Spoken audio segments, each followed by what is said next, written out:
Okay ഞാനത് വേറെ എന്തെങ്കിലും വെച്ചാല് ആൾക്കാർ തിയേറ്ററിൽ സിനിമ കാണാൻ വേണ്ടി വരുന്നില്ല. അപ്പൊ ഞാൻ ഭയങ്കര ഡിപ്രസ്ഡ് ആയിരുന്നു ആ സമയത്ത്. അപ്പോഴാണ് ഞാൻ മനസ്സിലാക്കിയത് രാഹുൽ ഇത്രയൊക്കെ ആലോചിക്കുന്നുണ്ട്, ഇത്രയൊക്കെ സ്റ്റഡീഡ് ആണ്. അല്ലെ, ഇത് ആരാണല്ലെങ്കിൽ പിന്നെ ഇതൊക്കെ നോട്ട് ചെയ്തോണ്ടിരിക്കുന്നു അല്ലേ. ചിലപ്പോ നമ്മുടെ ഇവിടുത്തെ ഫിലിം ഇൻഡസ്ട്രിയിൽ ആരുടെങ്കിലും കയ്യിൽ ഇങ്ങനത്തെ ഒരു ഡേറ്റാബേസ് കാണുമെന്ന് എനിക്കറിയില്ല.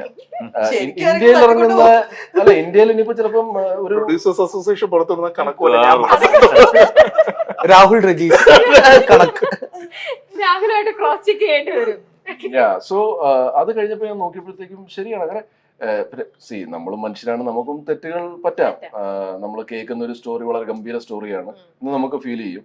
പക്ഷെ ഇത് ലാസ്റ്റ് വരുമ്പോഴത്തേക്കും ഇത് അത്ര നല്ലൊരു ഔട്ട്പുട്ട് ആയിരിക്കില്ല നമ്മൾ കാണുന്നത്. സ്റ്റോറി അതൊക്കെ തന്നെ, പക്ഷെ നമ്മൾ കാണുമ്പോൾ അത് നമുക്ക് വർക്കാത്ത പോലെ ഫീൽ ചെയ്യും. അങ്ങനെ സംഭവിച്ചിട്ടുണ്ട്. പക്ഷെ മെജോറിറ്റി ടൈംസ് എന്താണ് ഒരു അബോ ആവറേജ് ആണ് സിനിമകൾ ഞാൻ ചെയ്തിരിക്കുന്നത്. അത് രാഹുൽ പറഞ്ഞപ്പോഴാണ് ഞാനിങ്ങനെ ഓരോന്നിങ്ങനെ ആലോചിച്ചാൽ ശരിയാണല്ലോ ഇതൊക്കെ. ഇപ്പൊ ഗുണ്ടജയൻ എടുത്താലും ഞാൻ പറയണ, ഇപ്പം എന്റെ ഒരു second innings as hero Janamaithri തൊട്ട് തുടങ്ങിയാല് പിന്നെ ഗുണ്ടജയനാണ് ചെയ്യുന്നത്. അപ്പൊ ജനമൈത്രി ഇതേപോലെ ആമസോൺ പ്രൈമിലാണെന്ന് വന്നത്. പിന്നെ സാറ്റലൈറ്റില് ഏഷ്യനെറ്റാണ് സാറ്റലൈറ്റ് എടുത്തത്. എന്റെ ഓർമ്മയില് ഏഷ്യനെറ്റിന്റെ കണ്ടിന്യൂസ് 3 വീക്സ് സൺഡേസ് അത് പ്ലേ ചെയ്തായിരുന്നു. സോ ആൾക്കാരത് കാണുന്നുണ്ടല്ലോ. സോ അത് നമുക്ക് കിട്ടുന്ന ഒരു ഭയങ്കര സന്തോഷമാണ്. പിന്നെ ആ സമയത്ത് എവിടെ ചെന്നാലും ജനമൈത്രിയെ പറ്റിയാണ് പറഞ്ഞുകൊണ്ടിരുന്നത്. ഇങ്ങനെ ജീവിതത്തിൽ സംഭവിച്ചിട്ടുണ്ട്, എപ്പോഴെങ്കിലും ഇങ്ങനെ മുട്ടിയിട്ട് വേറെ സ്ഥലത്ത് ബാത്റൂം അന്വേഷിച്ച് പോയിട്ടുണ്ടെന്നൊക്കെ ആൾക്കാർ എന്നോട് ചോദിക്കാറുണ്ടായിരുന്നു. അതേപോലെ ഗുണ്ടജയൻ വന്നപ്പോഴത്തേക്കും ഗുണ്ടജയൻ ഡെഫിനറ്റ്ലി ഇപ്പൊ ദുൽഖറിന്റെ ഒരു വലിയ ബ്രാൻഡിങ് ഉണ്ടായിരുന്നു നമ്മുടെ പടത്തിന്, താങ്ക്സ് ടു ദുൽഖർ. അത് ഒരു 4 വീക്സ് ഒക്കെ അത്യാവശ്യം നല്ല കളക്ഷനോട് കൂടി തിയേറ്ററിൽ പോയി. പിന്നെ ജാനകി ജാനി ആയാലും ഒക്കെ വർക്കായി. ഇപ്പൊ അന്താക്ഷരി നമ്മൾ ചെയ്തായിരുന്നു. അന്താക്ഷരി സോണി ലിവില് അതൊരു വലിയ ഹിറ്റായിരുന്നു. ഞാൻ ആദ്യമായിട്ട് എന്റെ ഒരു സിനിമയുടെ മലയാളം അല്ലാണ്ട് വേറെ ലാംഗ്വേജിൽ ബംഗാളിയിലും കന്നഡയിലൊക്കെ അതിന്റെ റിവ്യൂസ് എനിക്ക് യൂട്യൂബിൽ കാണാൻ പറ്റി. സോ അത് അത്രയും റീച്ച് ആയിട്ടുണ്ട്. പിന്നെ അതിന്റെ പേരുകൾ വളരെ ഇമ്പോർട്ടന്റ് ആണല്ലോ. ഇപ്പൊ ഈ ഫ്ലാസ്ക് എന്ന് പറഞ്ഞൊരു പേര് അത് ഭയങ്കര അട്രാക്റ്റീവ് ആണ് ആക്ച്വലി. ഇപ്പൊ സുരേഷ് ഏട്ടൻ തന്നെ ആദ്യം പറഞ്ഞത് ഈ പേര് ഭയങ്കരമായിട്ട് അട്രാക്ട് ചെയ്തു. പിന്നെ അത് കഴിഞ്ഞിട്ടാണ് പിന്നെ സ്ക്രിപ്റ്റ് വായിക്കുന്നത്, അതും വളരെ ഗംഭീരമായിരുന്നു. അതുപോലെ അന്താക്ഷരി ഒരു പാൻ ഇന്ത്യൻ ഒരു വേർഡാണല്ലോ.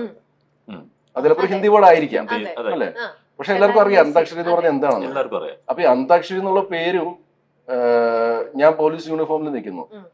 അപ്പൊ ഈ പോലീസ് യൂണിഫോം ഒരു ത്രില്ലർ പടത്തിൽ അന്താക്ഷരി എന്നുള്ള പേര് എന്താണെന്നുള്ളൊരു സാധനം ഉണ്ടല്ലോ. അപ്പൊ കുറെ പേര് അതുകൊണ്ട് കേരളൈറ്റ്സ് അല്ലാത്ത ആൾക്കാർ അത് കണ്ടിട്ടുണ്ട്. അതാണ് റിവ്യൂസ് വന്നത്, പോസിറ്റീവ് റിവ്യൂസ്. ഇതെല്ലാം കൂടെ ഇത് നമ്മൾ ആലോചിക്കില്ല. ഇതിപ്പം രാഹുൽ അത് ചൂണ്ടിക്കാണിച്ചുകൊണ്ട് രാഹുലിന്റെ അവസ്ഥ വളരെ വ്യക്തമായിട്ട് മനസ്സിലാക്കിയതുകൊണ്ട് അപ്പൊ രാഹുൽ എന്നെ പറ്റി വളരെ വ്യക്തമായിട്ട് റിസർച്ച് ചെയ്തിട്ടുണ്ട്. അതിന്റെ ഒരു ഡേറ്റാബേസ് ശമ്പളം സംസാരിച്ചു. ഈ പടത്തിന് ഇത്ര അല്ല, ജയമേന്ദ്രൻ അല്ല നമ്മുടെ ആദ്യത്തേത്. ഡാഗിനി എന്ന് പറഞ്ഞൊരു പടം, രണ്ടാമത്തെ പടം, എന്റെ രണ്ടാമത്തെ സിനിമയിൽ ഡയറക്ട് ചെയ്ത പടം. അല്ല, ജയമേന്ദ്രനാണ് ഹിറ്റായത്. ഡാഗിനി പക്ഷെ അങ്ങനെ തിയേറ്ററിൽ വർക്കായില്ല. ഈ സമയത്തൊക്കെ അശ്വതിയെ ഓൾറെഡി പരിചയപ്പെട്ട് വെക്കേണ്ടായിരുന്നു. കാരണം അശ്വതി എത്രയോ പേർക്ക് മോട്ടിവേഷണൽ സ്പീച്ച് ഇത് കൊടുക്കുന്ന ഒരാളാണ്, എത്രയോ പേര് മോട്ടിവേറ്റ് ചെയ്യുന്ന ഒരാളാണ്. അശ്വതി ഇങ്ങനത്തെ ഒരു സിറ്റുവേഷനിൽ സൈജുവിനെ മോട്ടിവേറ്റ് ചെയ്യാൻ കിട്ടുമായിരുന്നെങ്കിൽ തീർച്ചയായിട്ടും ചെയ്തേനെ അല്ലേ?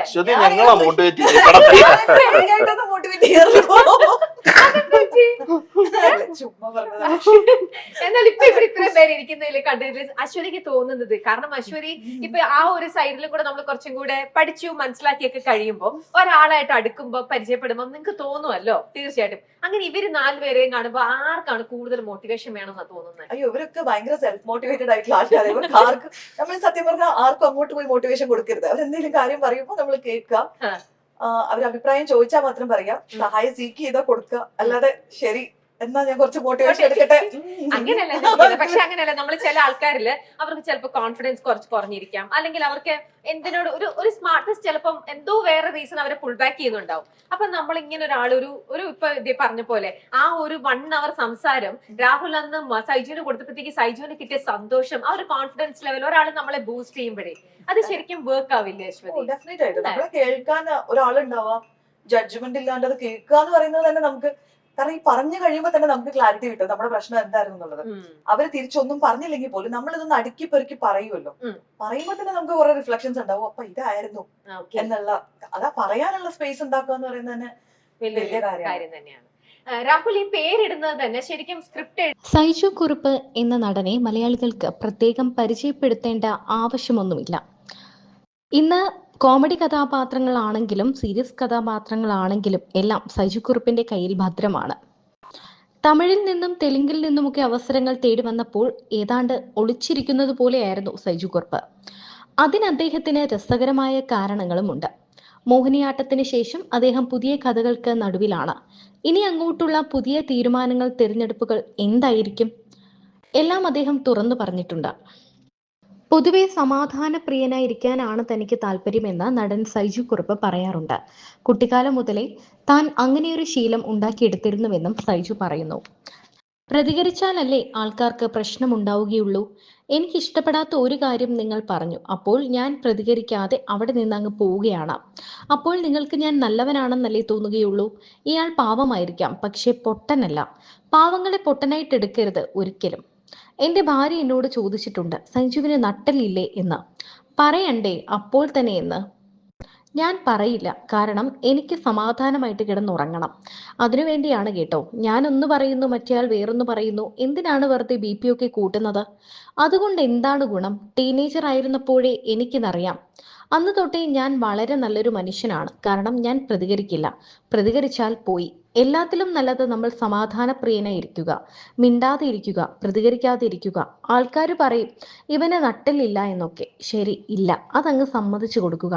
നമുക്ക് എന്ത് നഷ്ടം? ടീനേജ് സമയത്ത് എനിക്ക് വേണ്ട ബഹുമാനം കിട്ടുന്നില്ല എന്നൊരു തോന്നലുണ്ടായിരുന്നു. കാരണം പഠിക്കാൻ മോശം. എൻ്റെ ചേച്ചി ഉൾപ്പെടെ നന്നായി പഠിക്കുമായിരുന്നു. അവരുടെ മുൻപിൽ നമ്മളൊരു തോൽവിയാണ്. ഒരു ദിവസം സ്കൂളിൽ പാരന്റ്സ് ഡേയുടെ അന്ന് ഒരാൾ അച്ഛനോട് ചോദിച്ചു, കുറുപ്പിന്റെ മകൻ ഇപ്രാവശ്യം സമ്മാനമൊന്നുമില്ലേ എന്ന്. അത് അച്ഛനും അമ്മയ്ക്കും ഭയങ്കര ഫീലാകും. കാരണം ചേച്ചിക്ക് സമ്മാനമൊക്കെ കിട്ടുന്നുണ്ട്. ഞാൻ പാരന്റ്സ് ഡേ അന്ന് സ്കൂളിൽ പോകില്ല. എന്തായാലും സമ്മാനമൊന്നുമില്ല. പിന്നെ എന്തിനാണ് വെറുതെ അവിടെ പോയിരുന്ന് ബോറടിക്കുന്നത്?